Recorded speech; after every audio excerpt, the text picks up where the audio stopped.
buenas tardes a todos. Bienvenidos a este gran foro que tenemos el día de hoy con realmente maestras especialistas en este tema, que además es un honor que nos acompañes dentro de tu programa de tu revista Lex Informa. Soy la maestra Gilda Nava, directora interjurídica, y agradezco mucho la invitación que el día de hoy nos hacen a este gran foro y que me excuso en atención al licenciado René Castellán, que por cuestiones laborales no puede estar con ustedes. Daremos inicio a este gran foro que realmente está representado por grandes mujeres mexicanas que comparten realmente una gran trayectoria jurídica en nuestro país. Bienvenidas a cada una de ustedes. Muchas gracias por este tiempo que nos invierten a este gran foro. Muchísimas gracias. Y bienvenido a ti, querido seguidor de esta página. Te damos la bienvenida y te pedimos que cualquier comentario que tengas durante el transcurso de este programa, por favor, nos los hagas saber por la página. Estaremos atendiendo tus comentarios. Voy a presentar a cada una de las maestras que el día de hoy nos acompañan, que es un gran honor tenerlas aquí y agradeciendo pues el tiempo que invierten en este foro. Y pues obviamente vamos a hacer un currículo, una reducción de curricular, pero obviamente ellas tienen un currículo impresionante, cada una de ellas tiene una trayectoria realmente que nos demuestra el empoderamiento de la mujer como debe de ser, con ese tipo de información, de trayectoria que tienen durante todo este proceso que han estado, como todos nosotros, preparándonos, y sobre todo la parte más importante, ¿no? Personas que se dedican a la administración e impartición de justicia, que eso es una situación que creo que a todos nos apoya muchísimo el que vengan de gente experta en esta área, este foro. Y voy a comenzar con la maestra Miriam Lisbeth Muñoz.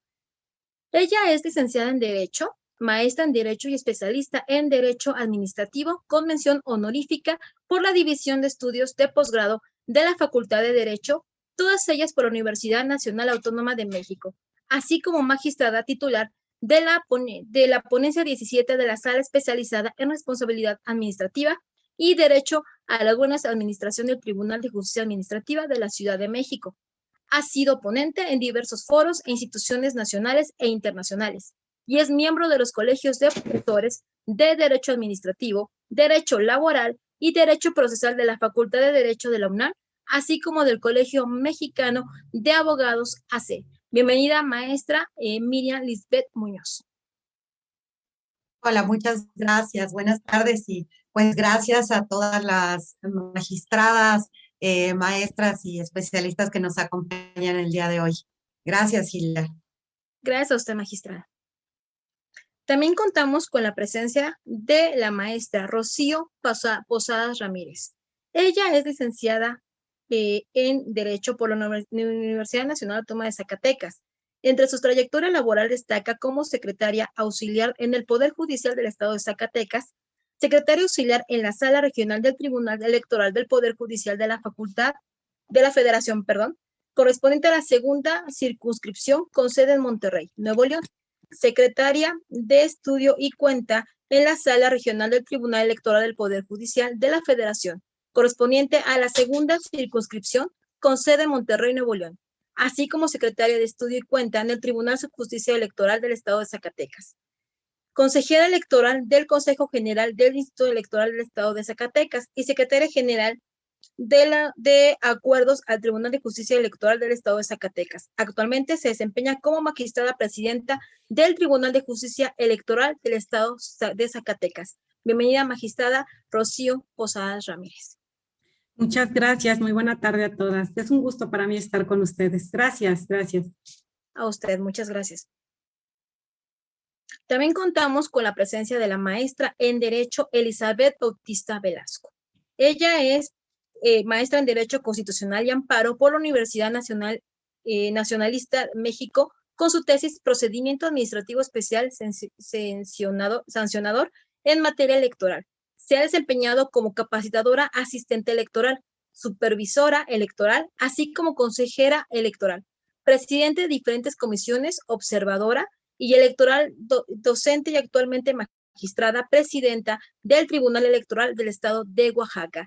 Bienvenida, magistrada Elizabeth Bautista Velasco. Muchas gracias a todos los que nos están viendo a través de las redes sociales, a mis compañeras, y muchas gracias, maestra Gilda, por la presentación. Al contrario, muchas gracias, bienvenida. También tenemos el gusto de presentar a la maestra Celia Sofía de Jesús Ruiz Olvera. Ella fue nombrada desde el 23 de octubre del 2019 por el Senado de la República magistrada del Tribunal Electoral del Estado de Chiapas por un periodo de 7 años y desde el 25 de ese mismo año preside el órgano jurisdiccional electoral local. Ingresó al Poder Judicial del Estado de Chiapas en el año 2004, donde desempeñó diversos cargos en juzgados y en el Consejo de la Judicatura, el Tribunal de Justicia Electoral Administrativa del Poder Judicial del Estado en el 2007, donde fue secretaria de Estudios y Cuenta y asesora de Presidencia. En el año 2014, en el Tribunal Electoral del Estado de Chiapas, fue secretaria de Estudio y Cuenta, coordinadora en ponencia y secretaria general. Desde el año 2009, se encuentra en constante actualización y especialización en las materias laboral, electoral y en derechos humanos por parte del Tribunal Electoral del Poder Judicial de la Federación, la Suprema Corte de Justicia de la Nación, el Poder Judicial del Estado, el Instituto de Investigación Jurídicas de la Universidad Autónoma de Chiapas y la Comisión Estatal de Derechos Humanos. Actualmente se encuentran cursando la maestría en Derecho Procesal Constitucional y Electoral en el Instituto de Investigaciones y Posgrados Electorales del Instituto de Elecciones y Participación Ciudadana del Estado de Chiapas. Bienvenida, maestra Celia Sofía de Jesús Ruiz Olvera. Muchas gracias, doctora Hilda, por la presentación. Buenas tardes a todas y todos, a quien nos sigue a través de las redes sociales. Agradezco a la revista Lex por esta invitación y, por supuesto, saludo a mis compañeras conocedoras del tema y quedo en espera de mi participación. Muchas gracias. A usted, bienvenida. Pues iniciaremos nuestro seminario con la primera participación de la magistrada Miriam Lisbeth Muñoz, el cual le doy el uso de la voz. Bienvenida, maestra, por favor, adelante. Muchas gracias, Hilda. Bueno, pues el día de hoy estamos aquí en este evento para hablar de un tema importantísimo para nosotras y para tantas mujeres que nos escuchan, pero además creo que para la sociedad en su conjunto. Desafortunadamente, históricamente, la mujer, no obstante el papel tan importante que representa para la sociedad como dadora, como creadora de vida y como muchos otros roles que tiene actualmente, digo, hablando de uno de los principales roles que ha tenido históricamente y que le es reconocido, lo cierto es que en la actualidad ya no podemos hablar únicamente de la mujer en ese contexto. Ahora las mujeres trabajamos, estudiamos, somos profesoras, somos amas de casa, somos magistradas, ¿no? Tenemos una infinidad de actividades que hemos ganado la oportunidad de realizarlas a través de una lucha importantísima, una lucha constante por el reconocimiento de nuestros derechos, por un reconocimiento que nos ha costado vidas a lo largo de la historia. Hoy estamos conmemorando el Día Internacional de la Eliminación de la Violencia contra la Mujer. Un día que se ha reconocido, tiene sus orígenes en un hecho pues muy desafortunado también, acontecido a las conocidas hermanas Mirabal, que fueron brutalmente asesinadas en 1960 por orden del gobernante dominicano Rafael Trujillo. Y bueno, esta lucha que a lo largo de la historia se ha dado debido a que las condiciones de violencia que ha vivido la mujer a lo largo de la historia pues son tremendas. Me gustaría hablarles de algunos datos antes de hablar de algunos temas jurídicos relacionados con este aspecto. Hay algunas cifras, por ejemplo, que tienen registradas con mujeres en relación con esta violencia. Nos dice, por ejemplo, que a escala mundial el 35% de las mujeres ha experimentado alguna vez violencia física o sexual por parte de una pareja íntima o violencia sexual perpetrada por una persona distinta a su pareja. Es decir, más de un tercio de las mujeres en el mundo han sufrido violencia física y sexual. Es un dato gravísimo. También encontramos, por ejemplo, que el número de llamadas a las líneas telefónicas de asistencia durante la pandemia del COVID-19 se quintuplicó en algunos países. Imagínense, llamadas de emergencia por violencia hacia la mujer 5 veces más durante este confinamiento de la pandemia. Tenemos que hasta septiembre del año pasado, 48 países habían integrado la prevención y respuesta a la violencia contra las mujeres y niñas en sus planes de respuesta de la pandemia por el COVID-19. Solamente 48 países, por lo que pues evidentemente es una crisis global y que es urgente intensificar los esfuerzos para combatirlo. También tenemos que cada día 137 mujeres son asesinadas por miembros de su propia familia. Es un dato brutal, ¿no? Tenemos en el círculo más cercano las condiciones más graves de violencia. Y bueno, a nivel mundial, 87,000 mujeres asesinadas intencionadamente en todo el mundo, más de la mitad, decíamos, a manos de familiares o parejas íntimas, y más de un tercio fallecieron también a manos de sus parejas. Al menos 40% de las mujeres que experimentan violencia buscan algún tipo de ayuda, no más del 40% piden ayuda. Esto debido a que no hay una respuesta efectiva y eficiente por parte de los gobiernos para combatir este problema. De hecho, generalmente se trata de invisibilizar esta circunstancia o se revictimiza a las mujeres que piden ayuda. Generalmente, ¿bajo qué contextos o qué expresiones? Que seguramente la mujer lo provocó, ¿no? Que seguramente si abusaron sexualmente de una mujer, si violentaron físicamente a una mujer, se le revictimiza diciendo que ella fue la culpable. Es por ello que menos de un 40% denuncian. Así que estas cifras que tenemos son cifras oficiales en donde no se encuentran todas aquellas mujeres que no denuncian.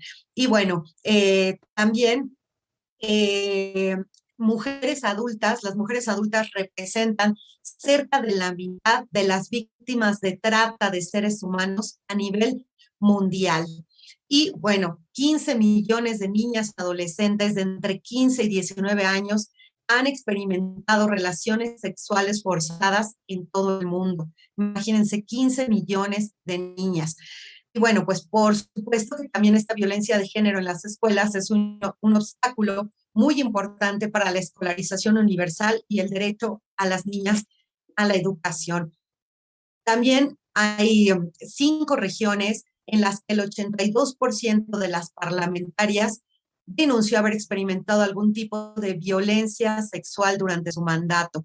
Entonces, bueno, encontramos cifras realmente alarmantes que han dado pie a que en el mundo se reiteren estos esfuerzos a fin de evitar esta violencia. Por ejemplo, tenemos también este movimiento de los 16 días de activismo, ¿no?, que tenemos también para tratar de combatir esta violencia de género. Y pues, por supuesto que esa violencia se genera pues por una discriminación que se da contra la mujer, en donde se violentan los principios de igualdad de derechos, el respeto de la dignidad humana, se dificulta la participación de la mujer en las mismas condiciones que el hombre en la vida política, social, económica y cultural de su país, y constituye, por supuesto, un obstáculo para el aumento del bienestar de la sociedad y de la familia, entorpece el pleno desarrollo de las posibilidades de la mujer para prestar su servicio a su país y a la humanidad.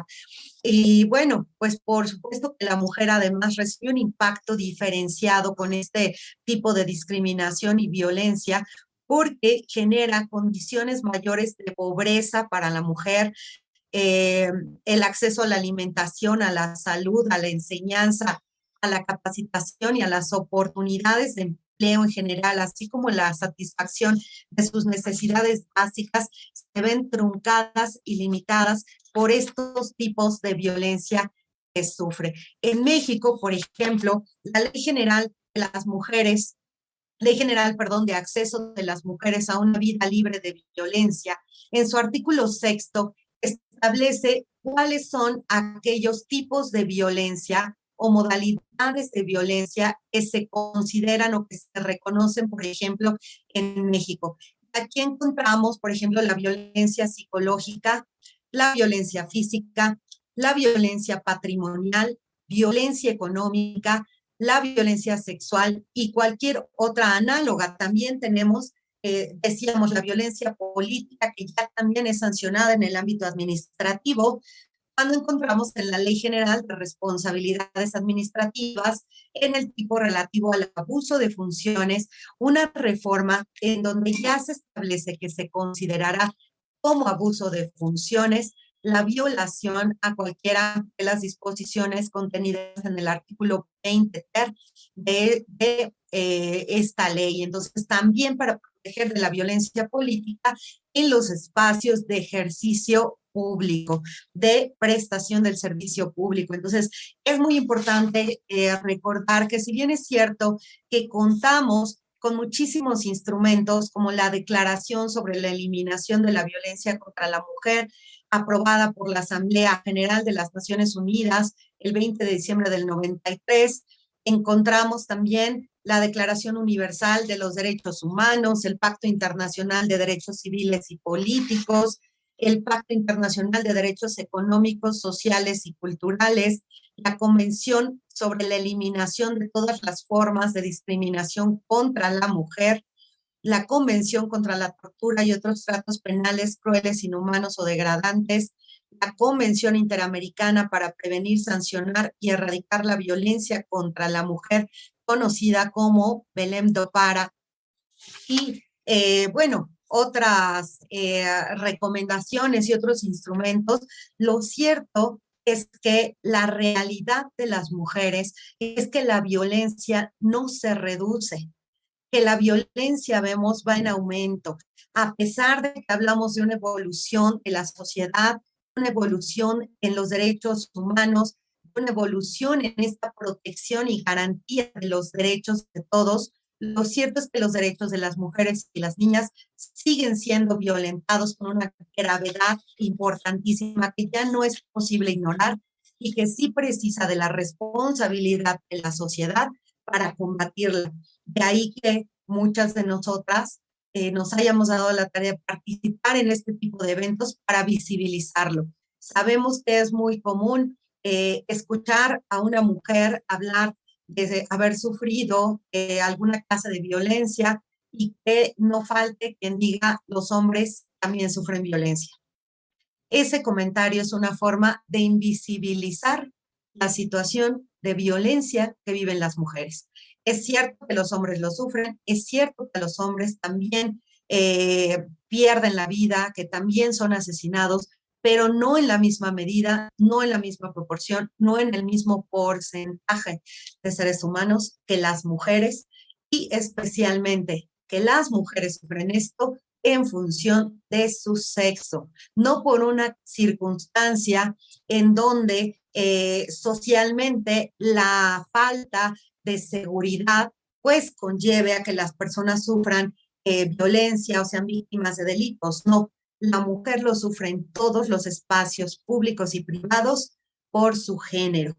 De ahí que sea muy importante participar, decíamos, activamente por la sociedad, hacer conciencia y visibilizarlo precisamente para hacer justicia a las mujeres y para hacer efectiva la tutela de sus derechos, para evitar que más niñas sigan sin poder ejercer plenamente sus derechos y desarrollarse porque sufren violencia sexual, porque sufren violencia psicológica, porque sufren violencia física y porque también por cuestiones culturales no se les permite acceder a otras condiciones de vida más que aquellas en las que se ha estereotipado el rol de la mujer por su género, como decíamos, como el de ser madre, ¿no? Ahora hasta hay cuestionamientos cuando una mujer decide no ser madre, cuando no necesariamente con ello una mujer logra su realización personal, ¿no?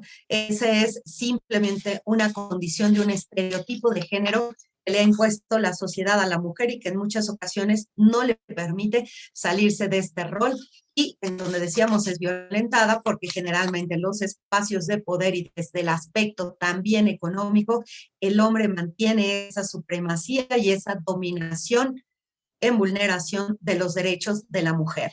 Entonces es muy importante decirlo fuerte y claro, no queremos más violencia. Estas campañas de ni una más, el hecho de que la mujer no pueda salir a la calle sin miedo a ser violentada, no pueda llegar a un espacio de trabajo sin miedo a ser violentada, no pueda llegar a su casa sin miedo a ser violentada, ya no puede ser tolerado, no debe ser tolerado y ya deben existir las garantías mínimas para que en efecto mujeres y niñas puedan tener una vida plena, una vida libre de violencia. Con esto concluiría. Gracias. Agradecemos su participación, magistrada Elizabeth, y nos acaba de poner muchos aristas, creo que muy importantes para poder arrancar esta ponencia, que creo que nos queda mucho en reflexión, ¿no? Esta programación que tenemos, yo lo veo así, neurolingüística, de qué es lo que una mujer debe de hacer, ¿no? Quizá crecer, casarse, tener hijos. Algunas de esas programaciones que tenemos ya desde que somos niñas, desde que nos ponen a hacer actividades, inclusive de vas a lavar trastes, vas a saber a coser, si no, no eres una mujer completa, ¿no? Y realmente son varios aristas que nos acaba de poner magistrada, le agradecemos mucho esta gran puntos con los que estamos abriendo esta ponencia. Muchas gracias, magistrada. Vamos a seguir con nuestra siguiente ponencia con la magistrada Rocío Posadas Ramírez. Adelante, magistrada. Gracias. Muy buena tarde a todas y todos. De nueva cuenta los saludo. Es un gusto para mí, en verdad, estar este día con grandes mujeres, compartir este escenario virtual con grandes mujeres, como son la doctora Lisbeth Muñoz, las magistradas, mis queridas magistradas, presidentas de los tribunales electorales de Oaxaca y Chiapas, a quienes admiro, respeto y sobre todo reconozco ampliamente el arduo trabajo que han realizado en pro de los derechos de las mujeres. También, pues reconozco que son mujeres comprometidas con los derechos de otras mujeres. Muchas gracias, magistradas. Es un gusto para mí estar con ustedes.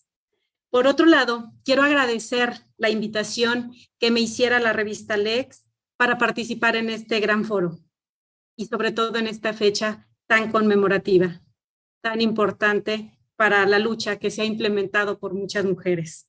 ¿Sí? También quiero reconocer el trabajo que realiza la revista Lex a través de su director, el maestro René Castelán, por el trabajo que realiza, por fomentar la cultura jurídica. Muchas gracias y un saludo para él. Estamos el día de hoy reunidas, un día memorable. Hoy precisamente se conmemora el Día Internacional de la Eliminación de la Violencia contra las Mujeres y Niñas. Les voy a hablar de los avances que se han dado en materia electoral con la finalidad de erradicar la violencia política en contra de las mujeres por razón de género. Recordemos que la violencia se suscita tanto en el ámbito privado como en el público. Bueno, yo les voy a hablar de esos avances que se han dado en la vida pública, cuando las mujeres participan en la vida pública. En contexto social en México está cambiando, pues se ha emprendido un camino arduo, lento, con fricciones y diferencias entre géneros, pero se ha logrado caminar. Avanzar, tal vez a paso lento, pero seguro y firme, hacia una igualdad sustantiva, real, no ficticia, ni solo formal. Una nueva realidad es la que toca al presente y se perfeccionará en el futuro. De eso estoy segura. Recordemos que la igualdad de género, como bien lo dice Michelle Bachelet, debe de ser una realidad vivida. Los derechos humanos de las mujeres consagrados en las normas internacionales y, por supuesto, en nuestro régimen jurídico mexicano, están cobrando sentido. Se comienza a materializar y es lamentable hablar de derechos de las mujeres cuando los derechos humanos, ¿sí?, es igual para todos para toda persona sin distinción de sexo, pero se ha tenido que hacer esta expresión para recordarle al Estado mexicano que las mujeres existimos, que somos parte de la democracia y que somos personas y merecemos respeto. Todo sistema que se precie de ser democrático se sustenta en principio en la igualdad. Y como bien lo dice el doctor Rafael Elizondo Gasperín, el principio de igualdad hace posible el acceso y goce de los derechos de los individuos sin distingo de sexo o género. Sin duda, es un tema que atañe a hombres y mujeres que añoramos tener una mejor democracia, donde los derechos humanos no sean diferenciados por cuestiones de género. Ha iniciado una nueva era, ha iniciado una visión nueva, humana e igualitaria, una nueva forma de concebir a la realidad social, en la que se respeten, salvaguarden y protejan los derechos humanos de todas las personas en igualdad, sin discriminación ni obstáculos hacia las mujeres. Así, podemos hablar de los avances que en materia electoral se han implementado con la finalidad de erradicar la violencia política por razón de género en contra de las mujeres. En primer lugar, y de manera muy relevante o fundamental, haré referencia a la reforma constitucional en materia de paridad. Sin duda, esta reforma constitucional del pasado 6 de junio de 2019, en ella se obliga a que haya paridad en todos los cargos de toma de decisiones públicas. Es el mayor consenso político en el reconocimiento del liderazgo, el talento y los derechos ciudadanos y políticos de las mexicanas. En dicha reforma se destaca, entre otras, los derechos de la ciudadanía, de poder ser votada en condiciones de paridad para todos los cargos de elección popular. Esto está previsto en el artículo 35. Se observa el principio de paridad de género en nombramientos de titulares de secretarías de despacho del Poder Ejecutivo y sus equivalentes en los estados, así como en la integración de los organismos autónomos. También se obliga a los partidos políticos que postulen en sus candidaturas y se observe el principio de paridad de género.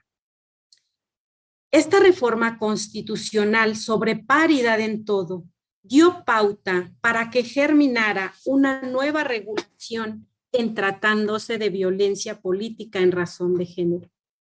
Una trascendental reforma y transformadora que viene a cambiar la historia mexicana sobre el trato discriminatorio hacia el género femenino.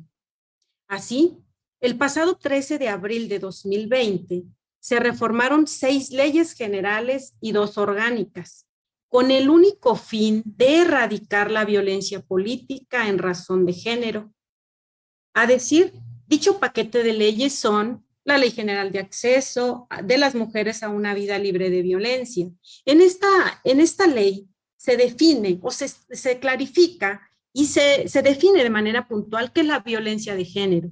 Se establecen 22 conductas que pueden ser constitutivas de violencia política. Se establecen los sujetos que pueden cometer violencia política por razón de género. Por citar algunos son los superiores jerárquicos, colegas de trabajo, militantes, simpatizantes, precandidatas, precandidatos, candidatas o candidatos, representantes de partidos políticos, entre otros. También se establece una sanción en materia electoral, en penal y responsabilidad administrativa. De igual manera se estableció que tanto el tribunal, el INE, los institutos electorales o ahora denominados soples y tribunales electorales locales podrán solicitar a las autoridades competentes otorgar medidas, ¿sí?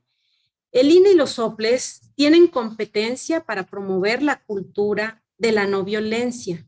Incorporan la perspectiva de género al monitoreo de las transmisiones sobre precampañas y campañas en los programas de radio y TV, así como sancionar conductas que constituyan violencia política por razón de género.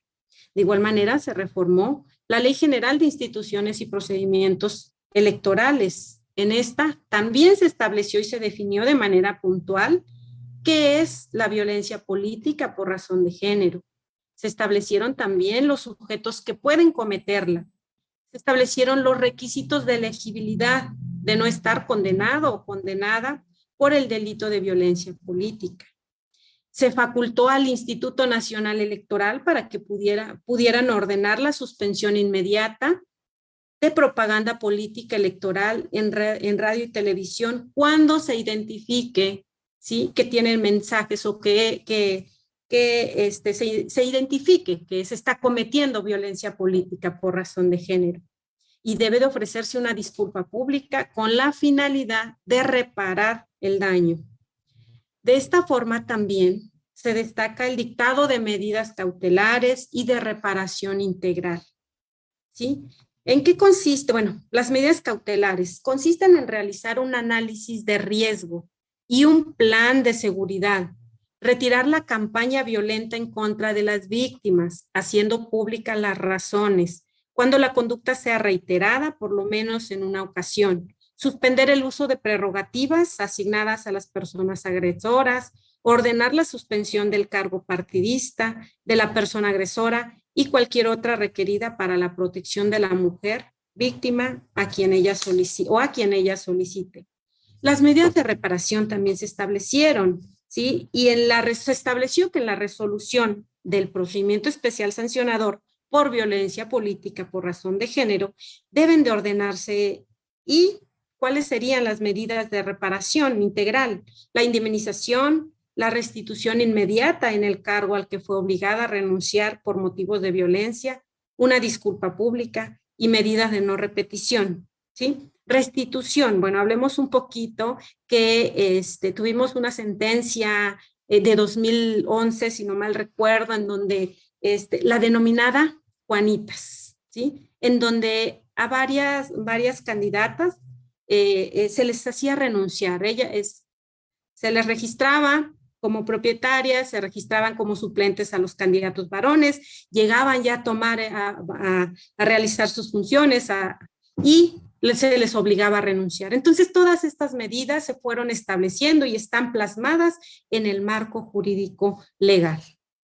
De igual manera, se reformó la Ley General del Sistema de Medios de Impugnación a nivel federal, en donde se estableció también que a través del juicio ciudadano se podrá restituir y se podrá promover por supuestos de violencia política por razón de género.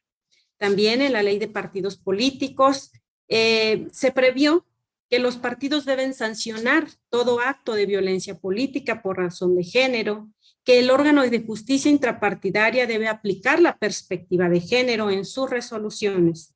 De igual manera, se puede advertir que en esta reforma de violencia política tuvo un impacto en la Ley General en materia de delitos electorales, en la Ley General de Responsabilidades Administrativas, en la Ley Orgánica de la Fiscalía General de la República y en la Ley Orgánica del Poder Judicial de la Federación. Esta fue una reforma que emanó, como les dije, que germinó a partir de la reforma de paridad en todo. Luego tenemos también de esta reforma en materia de violencia política contra las mujeres, se destacaron las vías a través de las cuales las ciudadanas pueden acudir ante las instancias administrativas y jurisdiccionales con el fin de que el Estado las proteja, se impida y restituya los derechos violados a causa de estos actos de violencia y sobre todo que se sancione a los sujetos responsables, a saber cómo son el procedimiento especial sancionador y el juicio para la protección de los derechos político-electorales. A ver, el procedimiento especial sancionador.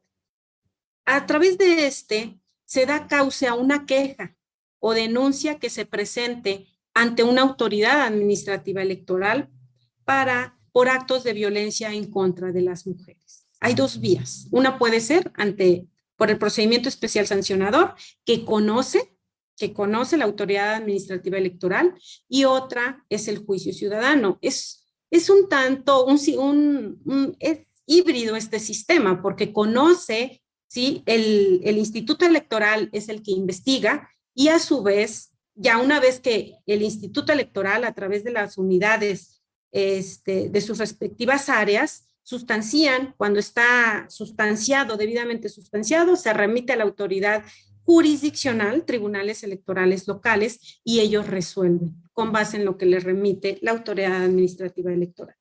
Bueno, y tenemos el juicio ciudadano. La naturaleza jurisdiccional precisamente el juicio ciudadano es de naturaleza jurisdiccional, el cual se puede accionar cuando se considere que se actualiza algún supuesto de violencia política por razón de género. El juicio ciudadano es en sí para restituir un derecho, ¿sí? Por ejemplo, por citar un ejemplo, una ciudadana acude que está ejerciendo ya un cargo de elección popular, por ejemplo, una síndica, ¿sí? Ella acude ante la autoridad jurisdiccional a promover un juicio porque ella aduce que le han sido mermadas sus funciones, por ejemplo, ¿sí? Que no la dejan ejercer sus funciones para las que fue electa. Entonces los tribunales jurisdiccionales accionamos este mecanismo. Los tribunales analizamos si efectivamente hay una obstrucción de su ejercicio del cargo, y procedemos, en su caso, a reparar esa obstrucción y restituirla en ese derecho. Esa es la vía, esa es la finalidad del juicio para la protección de los derechos político-electorales. Luego tenemos otra acción, otro mecanismo, ¿sí?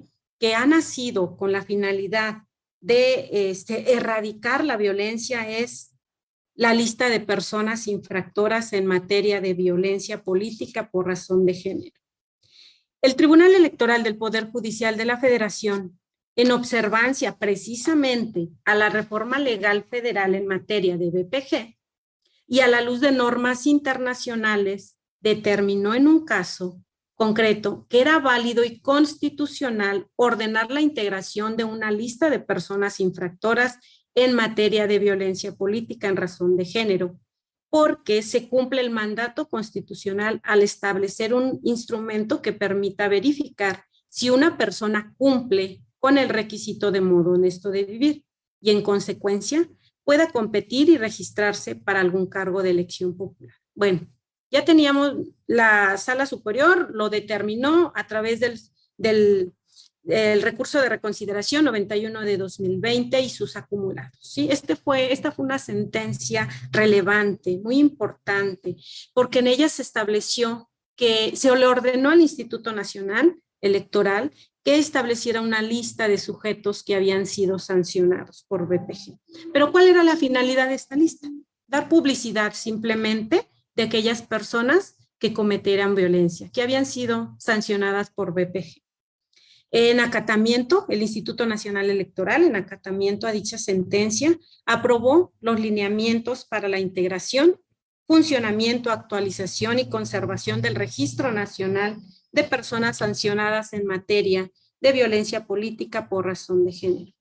Como les dije, esta lista de registro solo es para inhibir este tipo de violencia. Debemos de observar la normativa en la materia, porque el facilitar la cooperación entre ambas instituciones generan una certidumbre, ¿sí? Y dan fácil acceso para que la ciudadanía pueda conocer quiénes son los sujetos que han cometido violencia política en razón de género. Por otra parte, se han implementado otras acciones, como son los lineamientos 3 de 3 en materia de violencia política por razón de género. El 28 de octubre de 2020, el Consejo General del Instituto Nacional Electoral aprobó los lineamientos para que los partidos políticos prevengan, atiendan, sancionen reparen y erradiquen la violencia política contra las mujeres en razón de género. En lo que se destacó lo siguiente. Para el registro de las candidaturas, la autoridad administrativa electoral debería verificar que los aspirantes a una candidatura no se encuentren en ninguno de estos supuestos. ¿Cuáles supuestos son? No contar con antecedentes de denuncia, investigación, procesamiento y, en su caso, no haber sido condenado o sancionado mediante resolución firme por violencia familiar, violencia doméstica o cualquier agresión de género en el ámbito privado o público. No contar con antecedentes de denuncia, investigación, procesamiento y, en su caso, no haber sido condenado o sancionado mediante resolución firme por delitos sexuales contra la libertad sexual o la intimidad corporal, y no estar inscrito o tener vigente como deudor alimenticio o moroso que atente contra las obligaciones alimentarias, salvo que acredite estar al corriente del pago o que cancele en su totalidad la deuda ante las instancias que así corresponden. Otra acción más que se implementó a fin de tratar de erradicar la violencia. ¿Qué más se ha establecido en materia electoral? La línea jurisprudencial en materia de violencia política. El Tribunal Electoral del Poder Judicial de la Federación ha emitido una serie de criterios vinculados con el tema de violencia política, los cuales vienen a fortalecer y dar solidez jurídica a las decisiones judiciales de los diversos tribunales electorales locales. Y, por supuesto, lo esencial es salvaguardar los derechos de las mujeres y evitar la violencia política contra las mujeres por razón de género. Así, podemos dar un vistazo a diversos criterios jurisprudenciales, incluso en donde la propia Sala Superior, el Tribunal Electoral Federal, ha establecido una de las jurisprudencias de gran relevancia y que es la 21 de 2018 y del rubro violencia política de género, elementos que la actualizan en el debate público. Esta jurisprudencia establece, ¿sí?, cuáles son los elementos que se deben de acreditar para que se configure, se tipifique o se acredite la violencia política en razón de género. Son una serie de diversas jurisprudencias que ha emitido, sin embargo, bueno, no se las dejaría aquí para quien guste consultarlas, se las dejaría aquí a la doctora Hilda y estarían a su disposición. ¿Qué más ha hecho la Sala Superior? ¿Sí? ¿Qué más se ha hecho en materia electoral? Bueno, tenemos ahora, por fin, tenemos plasmado la nulidad de elección por violencia política por razón de género. En este recién proceso electoral, la Sala Superior del Poder Judicial de la Federación emitió una sentencia histórica al confirmar la nulidad de la elección en el municipio de Ilatenco, Guerrero, donde se acreditó la violencia política de género en contra de una candidata a presidenta municipal. En dicha sentencia se sostuvo el criterio de la Sala Regional Ciudad de México, ya que se argumentó que la determinación se realizó con perspectiva de género e interseccionalidad y que las expresiones realizadas en las bardas y pintas que se hace alusión a la supuesta incapacidad de las mujeres para gobernar o que no deben estar en puestos de poder o que deben dejar ese espacio para los hombres resulta incuestionable, ya que tienen por objeto menoscabar o anular el goce y ejercicio de los derechos político-electorales, así como afectar la imagen ante el electorado para impedirle así ocupar un cargo de elección popular. ¿Sí? Si se fijan, en materia electoral se ha avanzado, claro, gracias a la lucha conjunta de instituciones, de colectivos feministas que han estado allí pendientes, buscando que las mujeres accedan en un primer momento a accesos de poder. Luego, cuando ya los ejercen, que los ejerzan de manera libre de violencia. ¿Sí? Entonces, ha sido una lucha paulatina, constante de cada una de de tanto de instituciones, como se los decía, como de la sociedad civil. Yo celebro, ¿sí?, esta sentencia que emitió la Sala Superior. Es una sentencia histórica, ¿sí?, porque viene a poner un freno a la violencia que padecen las mujeres al incursionar en la vida pública, en la vida política de México.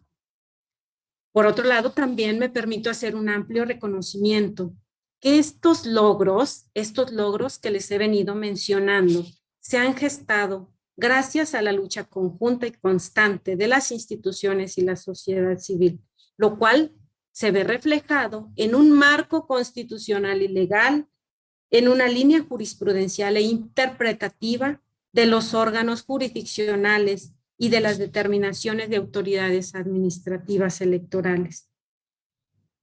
Con la única finalidad es lograr una igualdad sustantiva, de inclusión, de no discriminación de las mujeres en los cargos de elección popular, así como en los puestos de dirección en las instituciones públicas, lo que genera a su vez un impacto en la vida privada. Entonces, les acabo de dar a grandes rasgos de todos los avances que se han venido dando en materia electoral.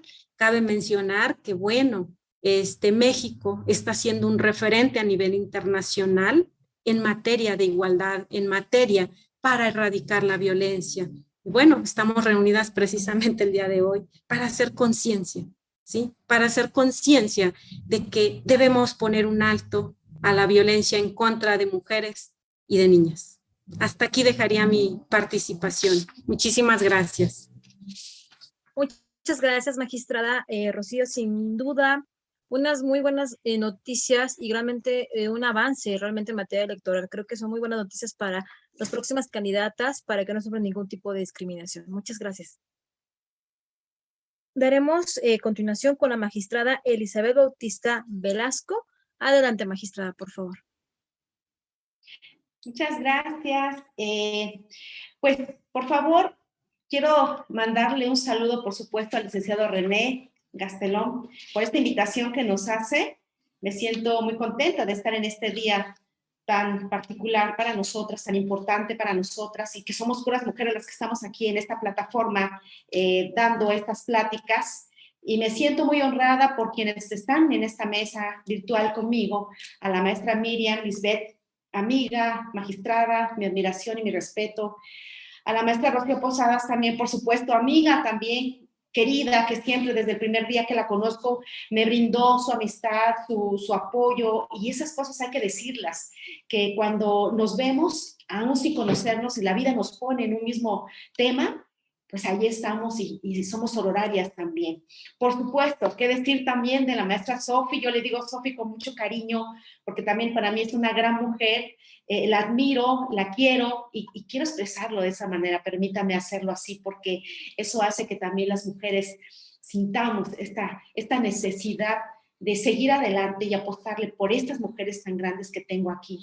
Pues muchísimas gracias, muchísimas, y por supuesto, pues a la maestra que nos está presentando y que nos ayuda a moderar esta mesa virtual. Muchas gracias, maestra. Quiero aprovechar en estos minutos para comentar algunos aspectos que me parecen importantes de destacar respecto a la violencia política en razón de género, porque violencia, hay mucha violencia en todos los sectores, pero en particular quiero hablar de la violencia política hacia las mujeres en razón de género, en este Día Internacional para la Eliminación de la Violencia contra las Mujeres.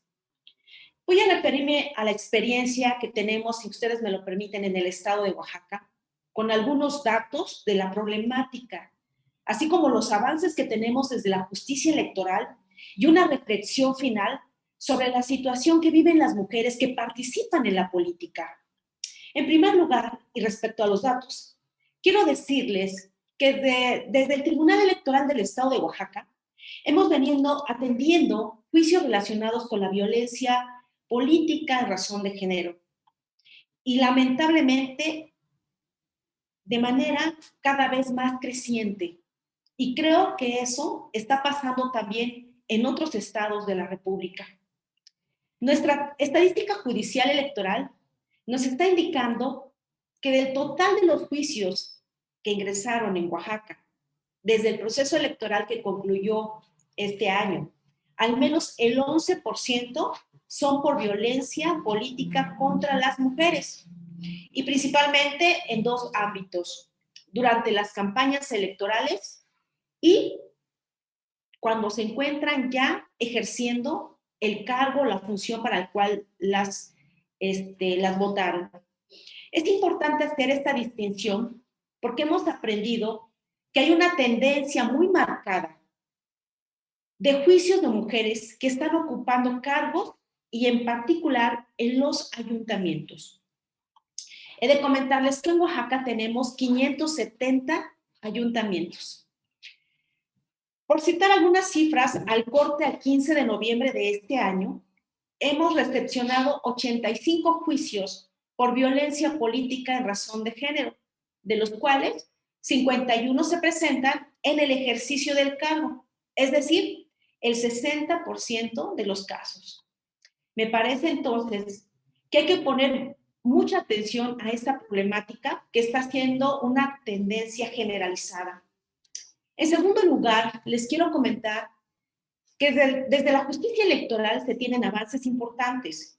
Hoy en día contamos con 2 vías, como ahorita ya lo comentaba la magistrada Rocío, para canalizar los casos, según lo marca en la actualidad tanto la jurisprudencia en la materia como el marco normativo, que contempla un mecanismo administrativo que es a través de un procedimiento especial sancionador que se lleva a cabo en lo particular aquí en Oaxaca ante el Instituto Estatal Electoral y de Participación Ciudadana de Oaxaca, y uno jurisdiccional, que es a través del juicio ciudadano, en el caso de Oaxaca también, y también tenemos un juicio de la ciudadanía de los sistemas normativos internos, que se lleva ante el Tribunal Electoral del Estado de Oaxaca. Estas vías se determinan acorde con la presentación de la víctima que debe de alcanzar. ¿Qué es lo que busca la víctima? Si busca que pues esta violencia sea sancionada, debe presentar su denuncia o su queja ante el OPLE para que se le abra un expediente y que se instruya un procedimiento especial sancionador que también se le llama PES. Si lo hace esta mujer y ella busca la reparación o restitución del goce de los derechos político-electorales violados, pues también puede venir aquí al Tribunal Electoral para que nosotros podamos atender este tema. Si la víctima pretende las dos cosas, es decir, que el agresor sea sancionado y la restitución de sus derechos, pues lo que hacemos aquí es que lo hacemos de manera separada. Se manda esta parte al OPLE y también resolvemos aquí en el tribunal. ¿Por qué es esto de esta manera? Bueno, porque una cosa es importante decir que lo que se sanciona, que es como pues este delito, o la restitución de los derechos político-electorales. Y desde el año 2019, en materia de violencia política en razón de género, pues hubo, como ya lo comentaban, importantes reformas. Este flagelo es un delito que incluso es una causa aquí en Oaxaca de nulidad de la elección, ya está normado en nuestra norma, en nuestra ley. No sobra decir que actualmente como juzgadores o juzgadoras estamos siempre obligados a aplicar el enfoque de género en todas nuestras resoluciones. Y además, esto nos lleva a revisar aspectos desde la perspectiva intercultural e interseccional cuando tenemos mujeres indígenas o afromexicanas involucradas, porque las mujeres como categoría social estamos definidas por múltiples desigualdades. Entonces, podemos decir que tenemos un marco jurídico que tiene un avance muy importante en un tiempo muy corto. La justicia electoral está teniendo un papel protagónico, asumiendo su responsabilidad, pues el aumento de casos se refleja también en el aumento de las mujeres electas en cargos.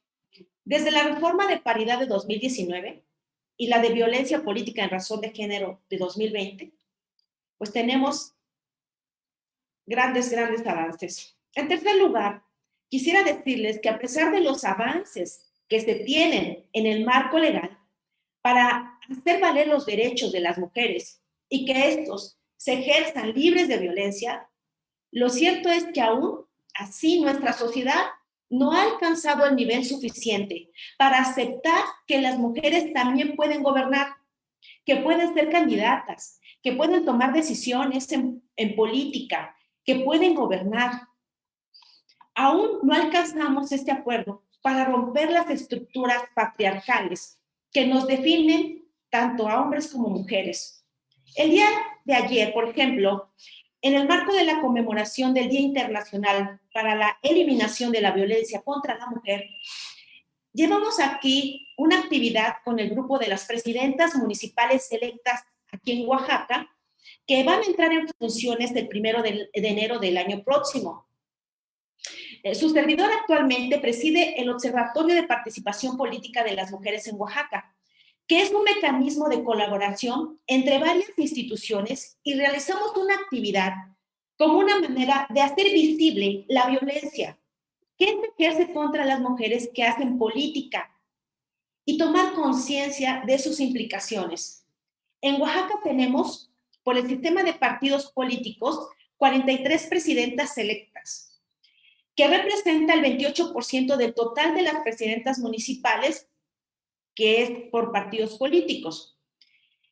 Estamos lejos de la paridad. ¿Por qué? Si estamos hablando que son 153 municipios por partidos políticos y nada más tenemos 43 mujeres.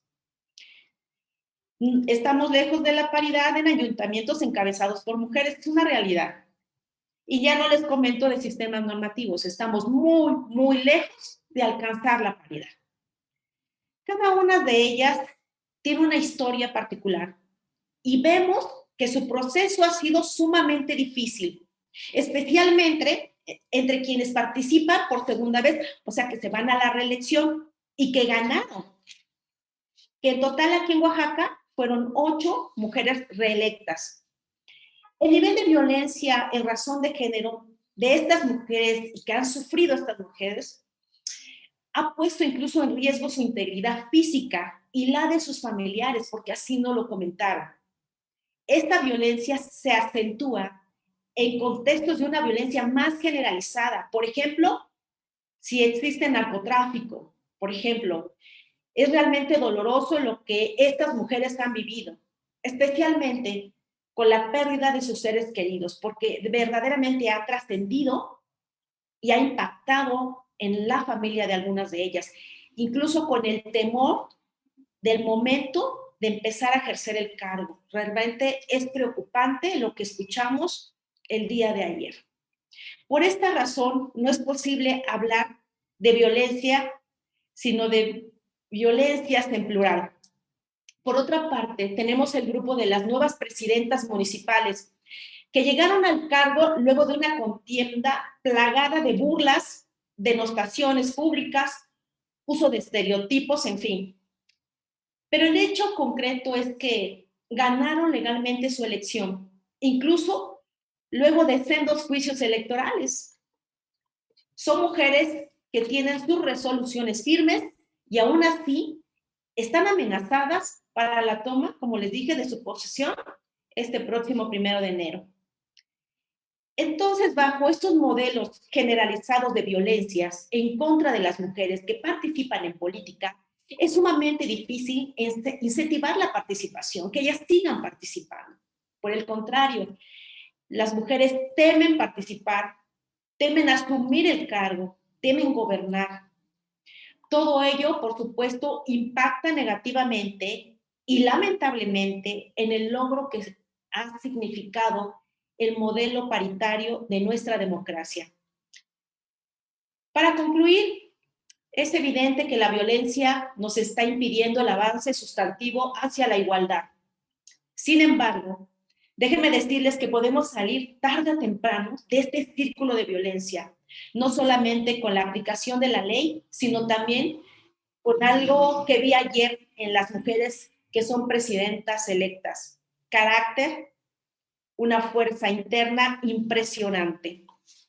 Son mujeres líderes, muy capaces, conscientes de la problemática que viven de violencia, pero sobre todo muy valientes. Y creo que en buena medida influye el que muchas de ellas son relevantes y o sea, han estado pues antes y otras después de ellas, y eso también les da una fortaleza. Yo se los comentaba el día de ayer, porque vemos lo que hicieron las mujeres antes, las que están ahora, y las que estamos aquí también somos, pues vamos, el reflejo de las que vienen, y para las que queremos ser, que ya nos llevan un camino también.